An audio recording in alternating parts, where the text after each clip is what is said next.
The wine glass tilted. The cranberry sauce pooled on the white tablecloth. My hand froze halfway to my mouth. Thanksgiving dinner. 23 years of hosting this meal in my home, the same home where I'd raised my son Marcus, where he'd learned to walk across these hardwood floors, where he'd brought home his bride 7 years ago, where she now sat at the head of my table, smiling that practiced smile I'd learned to distrust. "I think it's time we discuss the elephant in the room," Jessica announced, setting down her fork with deliberate precision. Her voice carried that corporate tone she used when closing real estate deals. "This house. The situation has become unsustainable." My son Marcus shifted in his seat. Wouldn't meet my eyes. Their twins, my precious grandchildren Lily and Noah, age 5, played with their mashed potatoes, oblivious to the tension crackling through the dining room. "What situation?" I asked, though my stomach already knew. I'd felt this moment building for months, like storm clouds gathering on a summer afternoon. Jessica dabbed her lips with her napkin. "Ellie, you're 72 years old. This house is far too large for one person. 4 bedrooms, 2 stories. That impossible garden you insist on maintaining. It's not safe. I'm perfectly capable of." "Last month you fell on the stairs." Her interruption was surgical, clean. What if no one had been home? What if something serious happens? That fall, I'd caught my slipper on the runner, stumbled 3 steps. Marcus had helped me up, fussed over me for an hour. I'd thought it was concern. Now I saw it differently. I twisted my ankle.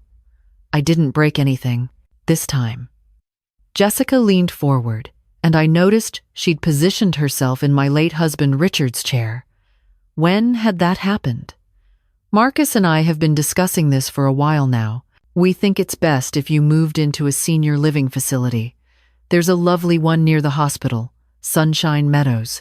They have activities, nursing staff on site, meals prepared. You want to put me in a home?" The words came out flat, disbelieving.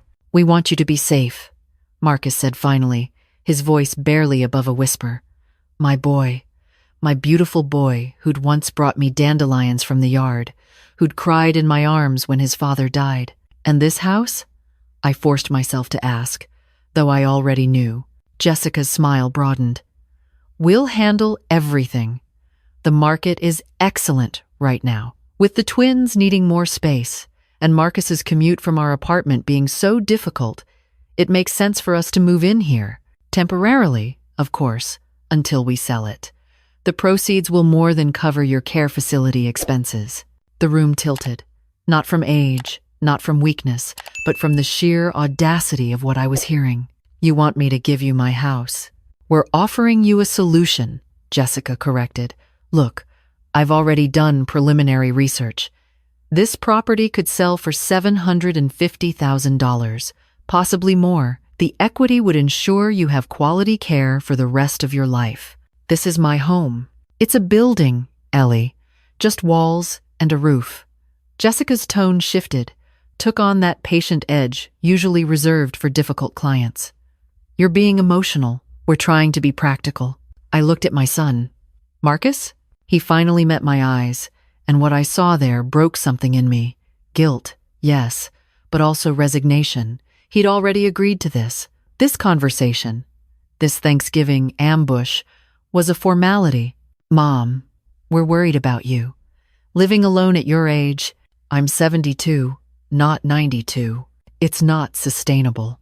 He pressed on like he'd rehearsed this. "What happens when you really can't manage the stairs? When the garden becomes too much? When I become inconvenient?" The bitterness in my voice surprised even me. "That's not fair," Jessica interjected. "We're thinking of you." "Are you?" I pushed back from the table, my chair scraping against the floor. The sound made Lily look up, her little face concerned. I forced a smile for her. "Excuse me, I need some air." I walked through the kitchen, past the turkey I'd spent hours preparing, past the pies cooling on the counter, out onto the back deck. The November air bit at my skin, but I welcomed it.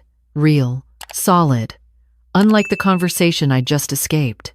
The garden stretched before me, dormant for winter, but still mine, every rosebush planted by my own hands. The stone path Richard and I had laid 30 years ago, the oak tree where we'd hung Marcus's swing. Just walls and a roof, she'd said.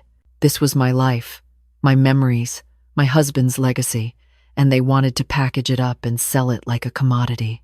I heard the sliding door open behind me. Marcus, Mom, please come back inside. The kids are upset.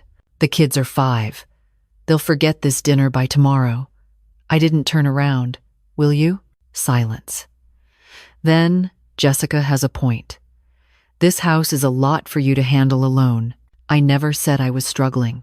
You don't have to say it. I see it. He moved to stand beside me, hands shoved in his pockets. The gutters need cleaning. The furnace is ancient. How long before something major breaks down and you can't afford to fix it? So you're doing me a favor by taking it? We're offering to help manage. Don't. I held up my hand. Don't insult me with corporate speak. Your wife wants my house, and you're letting her have it. It's not like that. Then what is it like, Marcus? I finally looked at him. This man who used to be my little boy. Explain it to me. He couldn't. We both knew it. When we returned to the dining room, Jessica had already cleared the table. Efficient. Always efficient. She'd arranged papers on the cleared surface, next to my good china. I took the liberty of bringing some documents, she announced cheerfully. Since we're all here, we might as well make it official. Official. I repeated the word like it was foreign. Ellie, I'm a real estate agent. I can handle the entire process. No commission fees for family. She spread out the papers like a poker hand. This is a power of attorney document standard, really giving Marcus the authority to handle the sale and your financial affairs. This one transfers the house title into a family trust, which protects everyone's interests. And this is an application for Sunshine Meadows, which has an opening starting December 1st. Perfect timing. I stared at the papers. At my son's signature, already there on 2 of them. You signed these before tonight. Marcus had the decency to look ashamed. Jessica prepared them last week. It seemed like the logical next step. The logical next step, I repeated slowly, would have been asking me first. We're asking now, Jessica said, producing a pen from her designer handbag. All we need is your signature. The twins were watching from the doorway, Lily clutching her stuffed rabbit. I thought about what they'd remember from this Thanksgiving, their grandmother being cornered at her own table. No, I said, quietly. Jessica blinked. I'm sorry? No. Louder this time. I'm not signing anything. This is my house. I'm not going anywhere. Mom, be reasonable, Marcus started. I am being reasonable. You're asking me to sign away my home, my independence, my life. Based on what? One twisted ankle? Some concern about my furnace? Jessica's smile tightened. We're trying to prevent a crisis before it happens, or create one that benefits you. The temperature in the room dropped. Jessica's mask cracked, just slightly. I've spent months putting this together, she said, her voice harder now. Do you know how difficult it is to find quality care facilities with openings? How much research went into this? I didn't ask you to. You're being selfish. Jessica stood, gathering the papers. Think about Marcus, about your grandchildren. They need stability.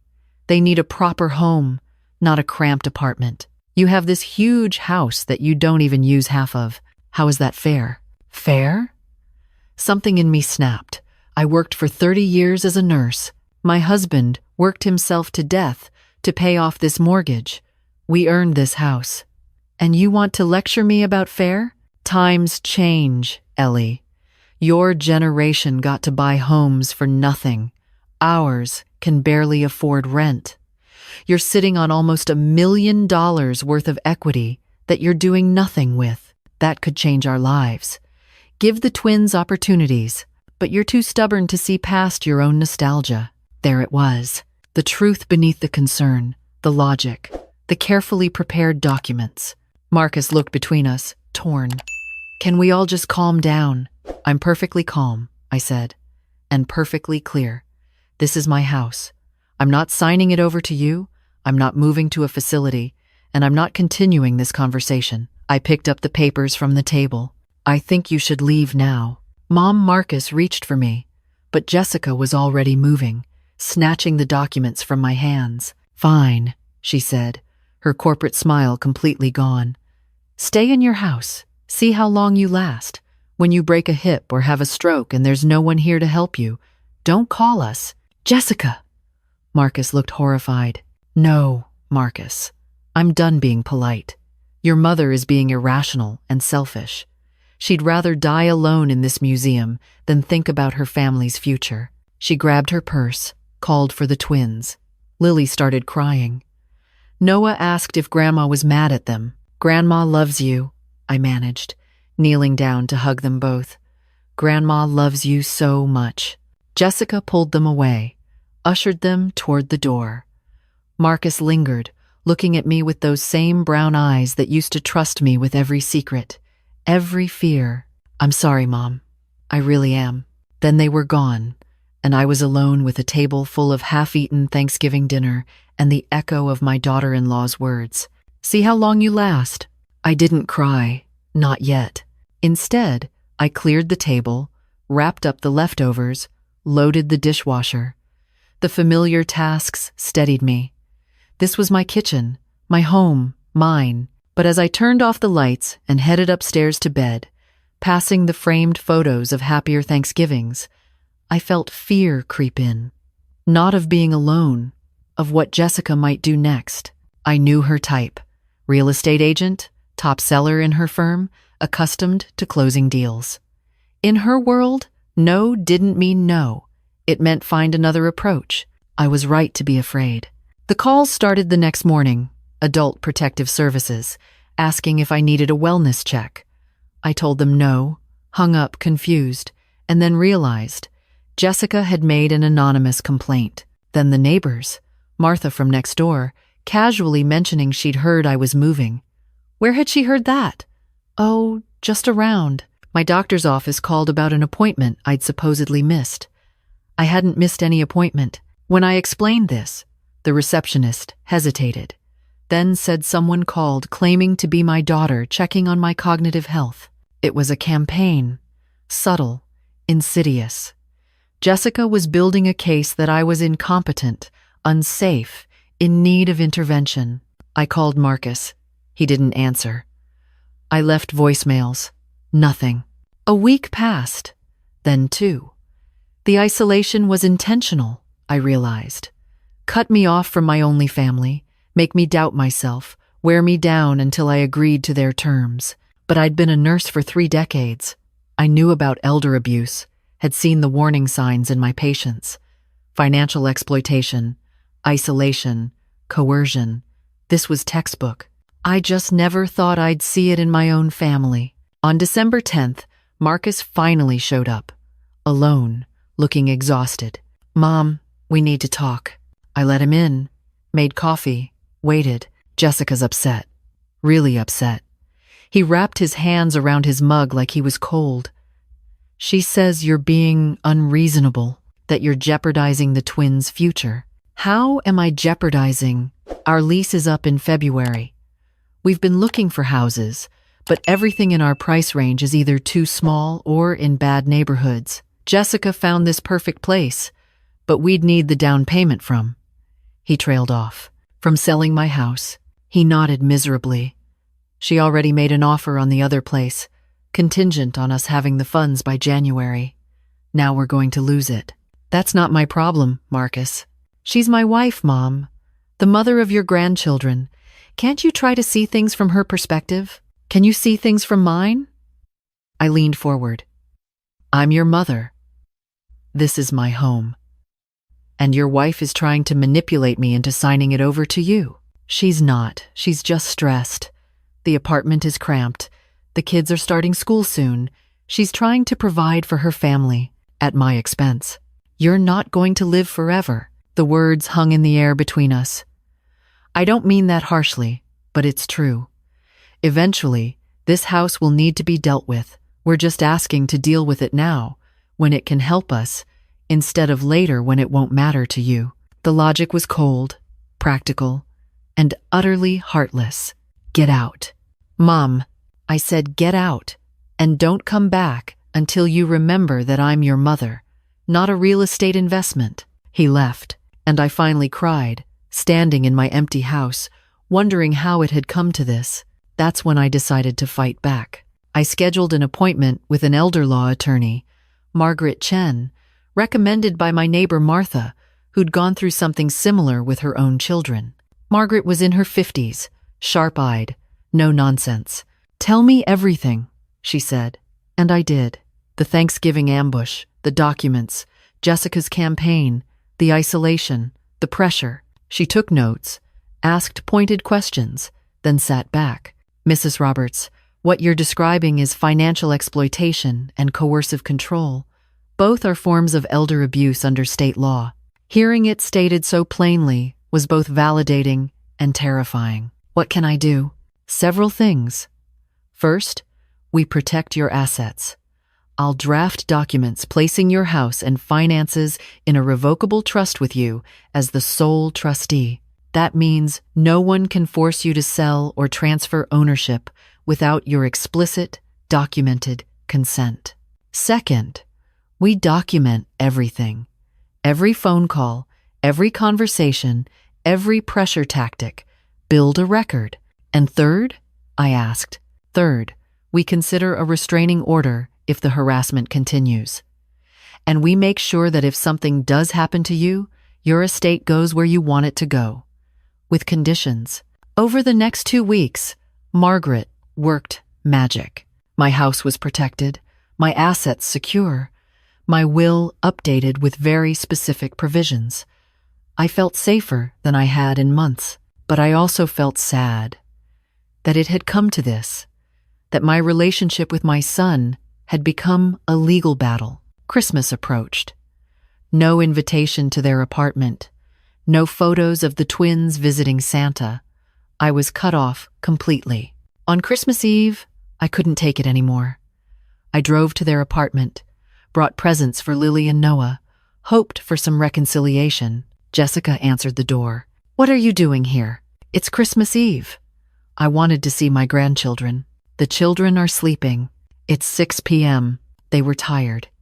She started to close the door, but I put my hand out. "Jessica, please, can't we talk about this? Find some solution that works for everyone?" Her eyes went hard. "There was a solution. You rejected it. Now you get to live with the consequences. I won't be bullied into giving up my home. Then you won't have a family." She said it so matter-of-factly, like she was declining a lunch invitation. "Your choice, Ellie. The house or us. You can't have both." The door closed in my face. I stood there in the hallway, holding presents that my grandchildren would never receive, and realized that Jessica had meant every word. I drove home in a daze, nearly missing a stop sign. The house was dark when I pulled up. Empty. Just walls and a roof, Jessica had said. But walking through my door, I felt the memories wrap around me like a familiar blanket.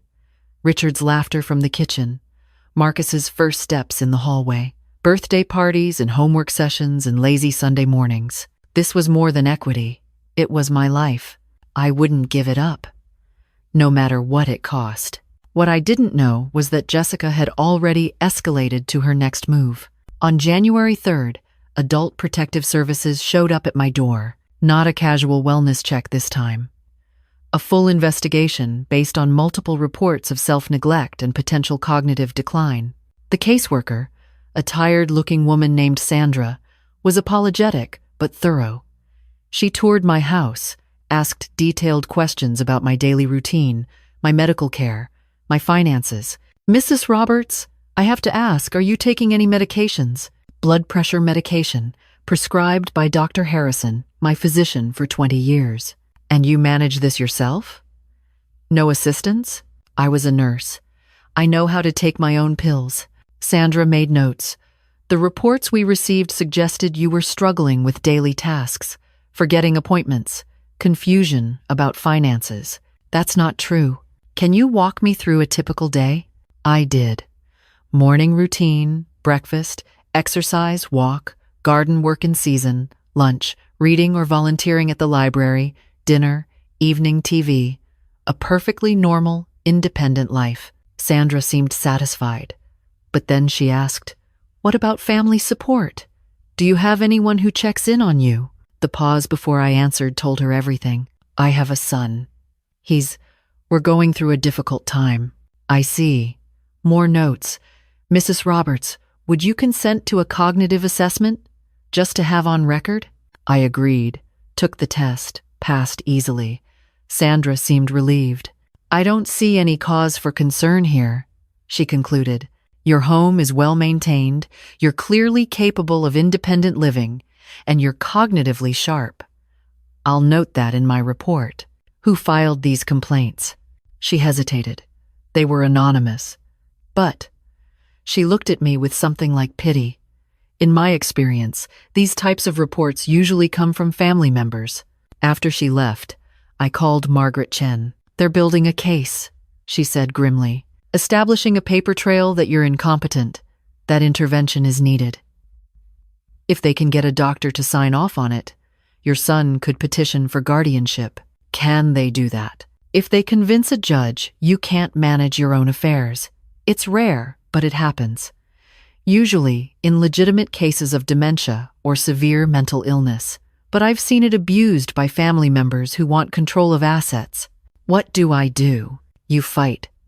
And we document everything, every false report, every pressure tactic, every attempt at manipulation. When this goes to court, and it will go to court, we want a bulletproof case. She was right. 2 weeks later, Marcus filed a petition for emergency guardianship, citing my inability to care for myself and risk of self-harm. The court date was set for February 15th.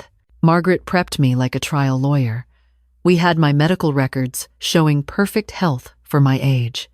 The APS report clearing me. Testimony from my neighbors, my doctor, the librarian where I volunteered. A forensic accountant's report showing my finances were impeccably managed. But most importantly, we had something else. Margaret had hired a private investigator. What we found was damning. Jessica had taken out a mortgage on that perfect house she wanted, contingent on having the down payment by February 1st. She'd already spent money she didn't have.